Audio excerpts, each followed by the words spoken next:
Hello ছাত্ররা, তোমরা কেমন আছো? তোমাদের সাথে দীর্ঘ প্রায় 3.5 মাস পরে তোমাদের সাথে দেখা। সবাই ভালো আছো তো? আচ্ছা, আজকে 10ম অধ্যায় খনিজ সম্পদের উপর তোমাদের ক্লাস নিব। তো খনিজ সম্পদ, ধাতু অধাতু। তো আমরা তো জানি এই ধাতু অধাতু তারা কিন্তু মাটিরই উপাদান। হ্যাঁ, এখন আমরা খনিজ পদার্থ কিন্তু আমরা মূলত মাটিতেই পাই। তাহলে প্রথমেই আসবে আসলে মাটি কি? হ্যাঁ, তাহলে মাটি হচ্ছে বিভিন্ন শিলার মিশ্রণ হচ্ছে মাটি। তার মানে বিভিন্ন শিলা দ্বারা গঠিত হলো মাটি। তারপর প্রশ্ন হচ্ছে তাহলে শিলা কি? তাহলে শিলা হচ্ছে বিভিন্ন খনিজের মিশ্রণ। তাহলে আবার খনিজ কি? হ্যাঁ, তাহলে খনিজ বলতে আমরা বিভিন্ন রকমের খনিজ বুঝি, মৌল খনিজ, যৌগ খনিজ। এখন মৌল খনিজগুলোর মধ্যে দেখা যায় কিছু কিছু মৌল আছে নিষ্ক্রিয় ধরনের, যেমন স্বর্ণ মানে গোল্ড, তারপরে সিলভার, তারা হলো মৌল খনিজ, তারা নিষ্ক্রিয় ধরনের। আচ্ছা, এখন এই আকরিক এই খনিজের মধ্যে কিছু কিছু মৌল আছে তারা যৌগরূপে থাকে, এবং কিছু কিছু মৌল আছে যেমন স্বর্ণ, তারা মুক্ত মৌল হিসেবে থাকে, তারা অত্যন্ত নিষ্ক্রিয়। হ্যাঁ, তো এখন খনিজ থেকে আমরা যখন আকরিক আহরণ করি, হ্যাঁ, তাহলে প্রথমে আমাদের জানতে হবে তাহলে আকরিক কী। হ্যাঁ, তাহলে খনিজ আর আকরিকের মধ্যে মূল পার্থক্য কী? তাহলে এখানে পরীক্ষায় প্রশ্ন আসতে পারে, দেখাও যে সকল আকরিকই খনিজ, কিন্তু সকল খনিজ আকরিক না। তাহলে প্রথমেই তোমাদের সংজ্ঞা দিতে হবে আকরিক কাকে বলে, খনিজ কাকে বলে। সংজ্ঞা দেওয়ার পরে উদাহরণ দিতে হবে, উদাহরণ দেওয়ার পরে তোমাদের পার্থক্য করতে হবে। হ্যাঁ, অ্যাকচুয়ালি এদের মধ্যে সংকেত দিয়ে পার্থক্য করতে হবে। তাহলে প্রথমে আসে আকরিক কাকে বলে। আকরিক হলো যে সকল খনিজ থেকে সহজে লাভজনকভাবে এবং সুবিধাজনকভাবে কোনো মৌলকে নিষ্কাশন করা যায় তাকে আকরিক বলে। তাহলে আমরা দেখতে পাই সকল খনিজ থেকেই সুবিধাজনকভাবে কোনো মৌল নিষ্কাশন করা যায় না। হ্যাঁ, সেই হিসাবে আমরা কিছু কিছু আকরিক আছে যাদেরকে আমরা সহজে সুবিধাজনকভাবে নিষ্কাশন করতে পারি। যেমন ধরো লোহার আকরিক, ম্যাগনেটাইট, হেমাটাইট, লিমোনাইট, এই তিনটাই লোহার আকরিক। এদের থেকে আমরা সহজেই লোহা নিষ্কাশন করতে পারি সুবিধাজনকভাবে। যেমন ধরো লোহার অন্যান্য যে খনিজ আছে, যেমন ferrous sulphide, ferrous carbonate, ferrous nitrate, এরও কিন্তু খনিজ। এদের থেকে কিন্তু লোহাকে সুবিধাজনকভাবে সহজে নিষ্কাশন করা যায় না। হ্যাঁ, তাহলে আমাদের পরিষ্কার হয়ে গেল আকরিকের সংজ্ঞা। হ্যাঁ, তাহলে আমরা বলতে পারি সকল আকরিকই খনিজ, কিন্তু সকল খনিজ আকরিক না। এখন আমরা আকরিক থেকে যদি আমরা মৌলদেরকে নিষ্কাশন করি, তাহলে আমাদের প্রথমেই ধাতুসমূহের একটা সক্রিয়তার সিরিজ জানা থাকতে হবে। ধাতুসমূহের সক্রিয়তার সিরিজের উপর ভিত্তি করেই আমরা মৌলটাকে যে নিষ্কাশন করব, কোন পদ্ধতিতে নিষ্কাশন করব। প্রধানত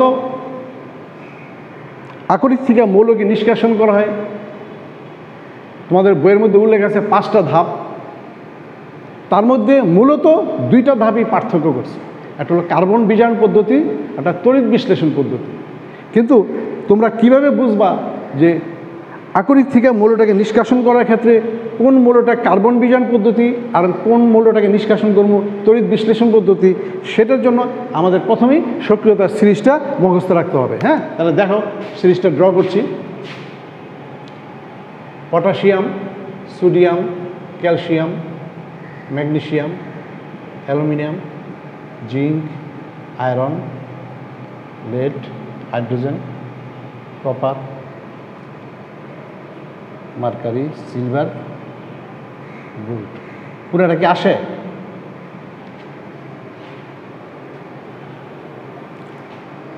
হ্যাঁ, আচ্ছা, তাহলে দেখো মৌলগুলো potassium, sodium, calcium, magnesium, aluminium, zinc, iron, lead, hydrogen, copper, mercury, silver, gold.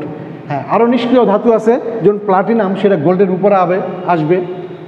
এখানে দেখো স্পষ্টতই পটাশিয়াম থেকে এই অ্যালুমিনিয়াম পর্যন্ত এই ধাতুগুলোকে নিষ্কাশন করা হয় আকরিক থেকে তড়িৎ বিশ্লেষণ পদ্ধতিতে। এদেরকে নিষ্কাশন করা হবে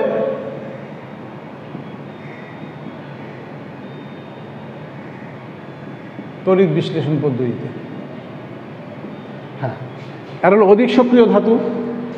এরপরে এই তিনটা আছে হলো মধ্যম সক্রিয় ধাতু, আর হলো অধিক সক্রিয় ধাতু।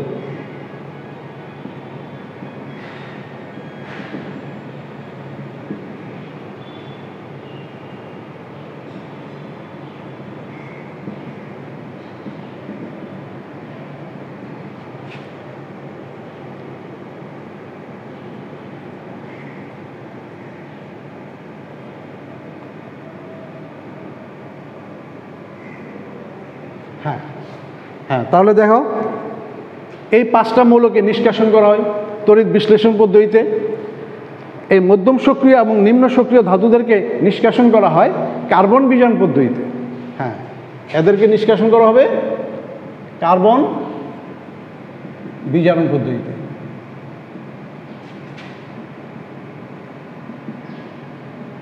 হ্যাঁ, আচ্ছা আচ্ছা, এবার তোমরা বলতে পারবা এই 5টা মৌলকে যে নিষ্কাশন করা হয় তাদের আকরিক থেকে সেই আকরিকগুলা কোন প্রকৃতির, কে বলতে পারবা? তুমি পারবা? তুমি না, তোমরা কেউ পারছো না। হ্যাঁ, এই আকরিকগুলোর মধ্যে এই অ্যালুমিনিয়াম ব্যতিক্রম। হ্যাঁ, এই পটাশিয়াম থেকে ম্যাগনেসিয়াম পর্যন্ত 4টা মৌলকে নিষ্কাশন করা হয় তাদের ক্লোরাইড আকরিক থেকে। হ্যাঁ, তোমরা মনে রাখবা অবশ্যই এই পটাশিয়াম, সোডিয়াম, ক্যালসিয়াম, ম্যাগনেসিয়াম এই 4টা মৌলকে নিষ্কাশন করা হবে তড়িৎ বিশ্লেষণ পদ্ধতিতে। কোন ধরনের আকরিক থেকে? এদের ক্লোরাইড আকরিক থেকে। আর অ্যালুমিনিয়াম ধাতু ক্লোরাইড আকরিক থেকে নিষ্কাশন করা যায় না। তোমাদের পরীক্ষায় প্রশ্ন আসে অ্যালুমিনিয়াম ধাতু ক্লোরাইড আকরিক থেকে নিষ্কাশন করা যায় না কেন? তাহলে কী ধরনের আকরিক থেকে নিষ্কাশন করা হয়, কে বলতে পারবা? কেউ না? আচ্ছা, অ্যালুমিনিয়াম নিষ্কাশন করা হয় তাদের বক্সাইড আকরিক থেকে। আর্দ্র অ্যালুমিনিয়াম অক্সাইডকেই বক্সাইড বলে।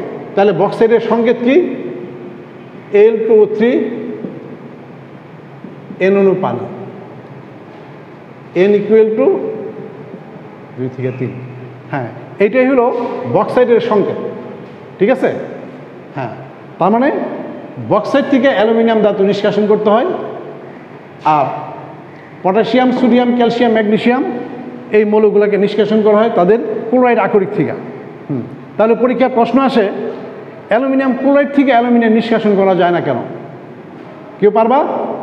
আচ্ছা, তাহলে তোমাদের বাড়ির কাজ রইল। হ্যাঁ, এটা অবশ্যই দেখাইবা। ঠিক আছে? আচ্ছা, নেক্সট। আচ্ছা, এবং জিঙ্ক থেকে শুরু করে মধ্যম সক্রিয় এবং নিম্ন সক্রিয় ধাতুদেরকে নিষ্কাশন করা হয় কার্বন বিজারণ পদ্ধতিতে। তাহলে কার্বন বিজারণ পদ্ধতি, তার মানে কার্বন কিন্তু একটা বিজারক পদার্থ। বলতে পারবা কার্বন ধাতু না অধাতু? কেউ পারবা না। কার্বন কিন্তু অধাতু, অথচ কার্বন বিজারক হিসেবে কাজ করে। তাহলে বলতে পারবা কার্বনকে এই সক্রিয়তা সিরিজের মধ্যে রাখা হয় নাই কেন? কেউ পারবা? বলো, কেউ বলতে পারছো না? আচ্ছা, কার্বনকে সক্রিয়তা সিরিজে রাখা হয় নাই কারণ কার্বন যেহেতু অধাতু অথচ বিজারক, সেই জন্য কার্বনকে সক্রিয়তা সিরিজে রাখা হয় নাই।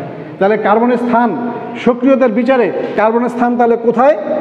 অ্যালুমিনিয়ামের নিচে এবং জিঙ্কের উপরে। কার্বনের স্থান হবে অ্যালুমিনিয়ামের নিচে এবং জিঙ্কের উপরে। সেই জন্যই কার্বন মধ্যম সক্রিয় ধাতুর আকরিক থেকে কার্বন বিজারিত করতে পারে। হ্যাঁ, এখন পরীক্ষায় যদি আসে কার্বন একটি মধ্যম শক্তির বিজারক, হ্যাঁ দেখাও। তাহলে কার্বন জিঙ্কের আকরিক, যেমন জিঙ্ক সালফাইড বা জিঙ্ক অক্সাইড, আয়রনের আকরিক ম্যাগনেটাইট, হেমাটাইট, লিমোনাইট। হ্যাঁ, এদেরকে কার্বন দ্বারা বিজারিত করে এই লৌহ নিষ্কাশন করা যায়। আমি একটা বিক্রিয়া দেখাই। যেমন ধরো জিঙ্কের আকরিক থেকে আমি জিঙ্ক ধাতু নিষ্কাশন করব।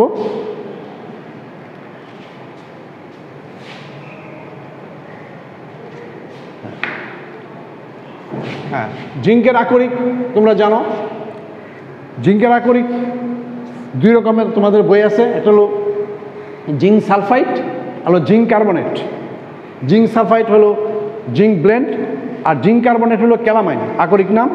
হ্যাঁ, তাহলে জিঙ্ক সালফাইড আকরিক থেকে যদি আমি কার্বন দ্বারা বিজারিত করি, প্রথমে জিঙ্ক অক্সাইডকে বাইরের অক্সিজেন দ্বারা তাপ জারণ করতে হয়, তাহলে জিঙ্ক অক্সাইড প্লাস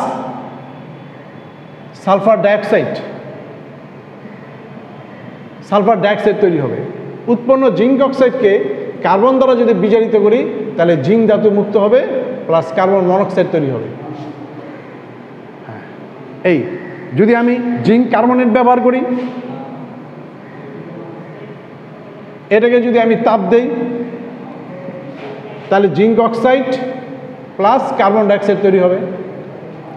এখন উৎপন্ন জিঙ্ক অক্সাইডকেই কার্বন দ্বারা যদি বিজারিত করি তাহলে জিঙ্ক প্লাস কার্বন মনোক্সাইড তৈরি হবে। হ্যাঁ, তোমাদের আরেকটা রিঅ্যাকশন দেখাচ্ছি। হ্যাঁ, যদি আমি লোহার আকরিক থেকে লোহা নিষ্কাশন করতে চাই, যেমন ধরো ম্যাগনেটাইট, হেমাটাইট, যদি হেমাটাইট ব্যবহার করি Fe2O3 ফেরিক অক্সাইডকে কার্বন দ্বারা যদি বিজারিত করি তাহলে ferrous oxide plus carbon monoxide হবে। উৎপন্ন ফেরাস অক্সাইড আবার যদি কার্বন দ্বারা বিজারিত করি তাহলে ফেরাস প্লাস কার্বন মনোক্সাইড। এখন তোমাদের জানতে হবে কোন কোন মৌলগুলো জারক আর কোন কোন মৌলগুলো বিজারক। হ্যাঁ, তোমরা সাধারণত জানো সকল ধাতু হচ্ছে বিজারক এবং সকল অধাতু হচ্ছে জারক। তার মধ্যে ব্যতিক্রম হলো হাইড্রোজেন এবং কার্বন, এই দুইটা মৌল অধাতু হওয়া সত্ত্বেও বিজারক। হ্যাঁ, তাহলে দেখো কার্বন এবং হাইড্রোজেন এই মৌল দুইটা অধাতু হওয়া সত্ত্বেও বিজারক। এছাড়া কার্বন মনোক্সাইডও বিজারক। হ্যাঁ, আচ্ছা, এখন তাহলে এখানে সক্রিয়তা সিরিজ, তাহলে যতই নিচের দিকে যাবে তাদের সক্রিয়তা কি কমবে, যতই উপরের দিকে যাবে সক্রিয়তা বাড়বে। ঠিক আছে, তাহলে এই সক্রিয়তা সিরিজটা তোমরা মুখস্থ করবা। নেক্সট ক্লাসে আমরা দেখব এই ধাতুগুলোর সাথে পানির কি কি বিক্রিয়া হয়, এই ধাতুগুলোর সাথে বাইরের অক্সিজেনের সাথে বিক্রিয়া হয়, তাদের সক্রিয়তার ক্রম নিচের দিকে কেন। হ্যাঁ, এটা যদি আমাদের জানা থাকে আমরা এখান থেকে বুঝতে পারবো একটা মৌল আরেকটা যৌগের সাথে বিক্রিয়া করবে কি করবে না। হ্যাঁ, বিক্রিয়ার সক্রিয়তা সম্পর্কে আমরা ধারণা করতে পারি। পরবর্তীতে আমি এই বিষয়ের উপর আলোচনা করব। আজকে তাহলে তোমাদের এতটুকুই থাকো। ওকে, তোমরা ভালো থাকো, হ্যাঁ, সুস্থ থাকো। করোনার থেকে কীভাবে নিজেকে সেভ করবা সেই ব্যাপারে অবশ্যই সচেতন থাকবা। ওকে, থ্যাংক ইউ। আজকে এতটুকু রইল। ওকে।